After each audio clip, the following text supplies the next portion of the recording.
Zero fill versus random fill. Many tutorials suggest that I should fill a disk with dev_random instead of dev0 if I want it to be unrecoverable. But I don't quite get it. How can a disk still be recoverable after being zero filled? And is this just very specialized people, read government agencies, who can recover a zero filled disk, or something your average geek can do? P.S. I'm not that worried about my data. I sell used computers from time to time, and I'd rather the average Joe buyers won't recover anything funny from them.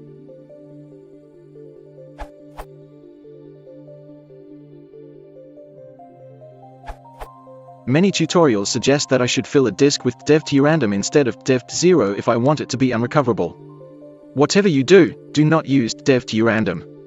On my i7-3770, dev_random produces an astonishing 1 GB of pseudo-randomly generated data per minute. For a 4 TB hard drive, a single wipe with dev_random would take over 66 hours. If you absolutely must use pseudo-randomly generated data, more on that below, at least use a decently fast way of generating it. For example,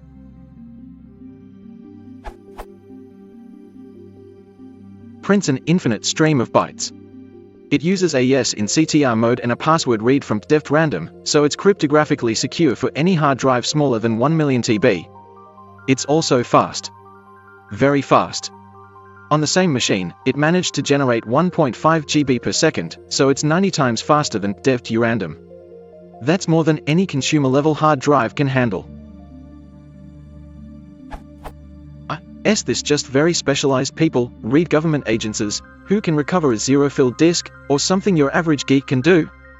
In overriding hard drive data, the Great Wiping Controversy, the authors conclude that overriding a pristine drive, only used for the test, once with non-random data lower the probability of recovering a single bit correctly to 92%. This means that a single byte, one ASCII character, can be recovered with only 51% probability, and there's no way of telling if the byte has been recovered correctly or not. In real-world scenarios, slightly used drive, the probability drops to 56% for a single bit and merely 9% for a single byte. They took a new drive, wiped it 3 times to simulate short-term usage, wrote a short text to it and wiped the drive once with non-random data. These were the results. Original text. Secure deletion of data. Peter Gutmann, 1996. Abstract. With the use of increasingly sophisticated encryption systems, an attacker wishing to gain access to sensitive data is forced to look elsewhere for information. One avenue of attack is the recovery of supposedly erased data from magnetic media or random access memory. Recovered text.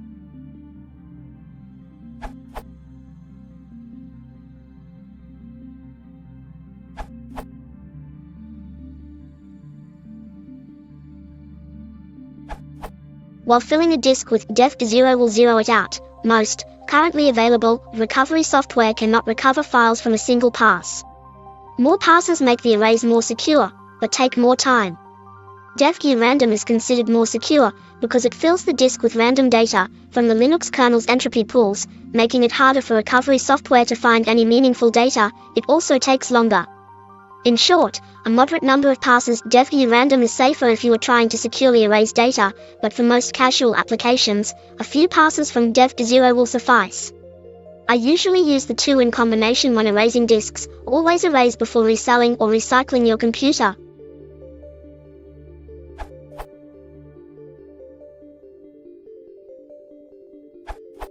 At the microscopic level, a hard drive bit has neither 1 nor 0, but a magnetic charge.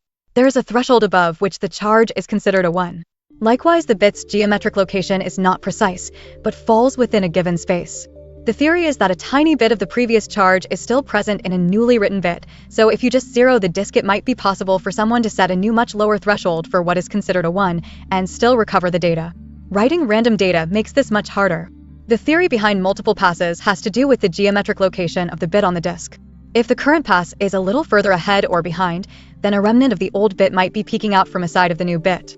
2 or 3 passes, especially of random data, make it much less likely that a previous bit would be identifiable. As others have already said, these fears are mostly overblown. The biggest risk is data that is only deleted by the OS or not deleted at all.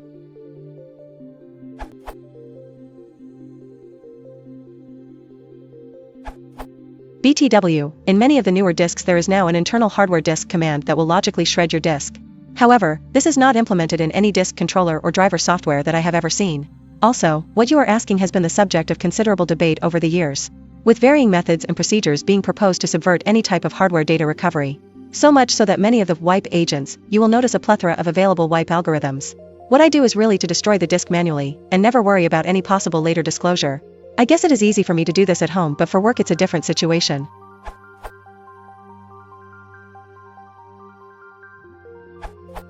I can't point to any articles, but I've read several that indicated that in real life, outside of black helicopter establishments, the chance of recovering any amount of meaningful data after a single wipe with random data is vanishingly small. The real risk is probably with various forms of smart drives, especially SDDs, that may not write the new data where the old data was, at least for edge conditions.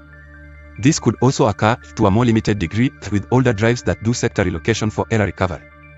This creates the possibility that a few tracks or sectors are pristine even after a wipe. A clever hacker could probably figure out how to access these areas. But, realistically speaking, this is not a big hazard. If you're an ordinary Joe Smith selling to an ordinary Jack Jones, you have nothing of real value on the drives and the buyer is unlikely to spend more than a few fruitless minutes trying to find stuff. Even if a sector sneaks through here and there, it's not at all likely to be the one with your credit card info on it. The bigger hazard, if you've got nuclear secrets on the drive and the buyer is a spy for the bad guys, then even a tiny risk of a tiny leak is too much.